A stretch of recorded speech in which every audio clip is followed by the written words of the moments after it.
మీరు హైదరాబాద్ నుంచి శ్రీశైలం వెళ్తున్నారా? అయితే ఈ దేవాలయాన్ని తప్పకుండా దర్శించాల్సిందే. అదే మహేశ్వరంలోని ఒక అద్భుతమైన శివాలయం. ఈ ఆలయాన్ని శివగంగా రాజరాజేశ్వర స్వామి ఆలయం అంటారు. మన తెలంగాణలోనే ఎక్కడా లేని విధంగా కోనేరు మధ్యలో శివాలయం కింద అమ్మవారి ఆలయం ఉంటుంది. కోనేరు చుట్టూ 16 శివ ఉపాలయాలు. ఈ ఆలయాన్ని కొన్ని వందల సంవత్సరాల క్రితం కాకతీయులు కట్టించారు. తర్వాత కాలంలో ఈ ఆలయాన్ని ధ్వంసం చేయడం జరిగింది. తర్వాత కాలంలో ఈ ఆలయాన్ని పునర్నిర్మించడం జరిగింది. ఈ ఆలయాన్ని 2వ శ్రీశైలంగా కూడా పిలుస్తూ ఉంటారు. శ్రీశైలం వెళ్లే భక్తులు తప్పకుండా దర్శించవలసిన దేవాలయాలలో ఈ శివగంగా రాజరాజేశ్వర స్వామి దేవాలయం ఒకటి. చుట్టూ ఉన్న ఈ శివ ఉపాలయాల్ని దర్శనం చేసుకున్నాక కోనేరు మధ్యలో ఉన్న శివయ్యని దర్శించుకుంటారు. తర్వాత ఆలయం కింద ఉన్న శ్రీ రాజరాజేశ్వరి అమ్మవారిని దర్శనం చేసుకుంటారు.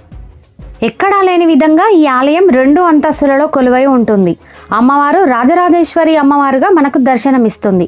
ఈ ఆలయంలో ఇప్పటికీ కోనేరు నుండి గోల్కొండ కోటకి సొరంగ మార్గం ఉంది అని ఇక్కడ ప్రజలు చెబుతూ ఉంటారు.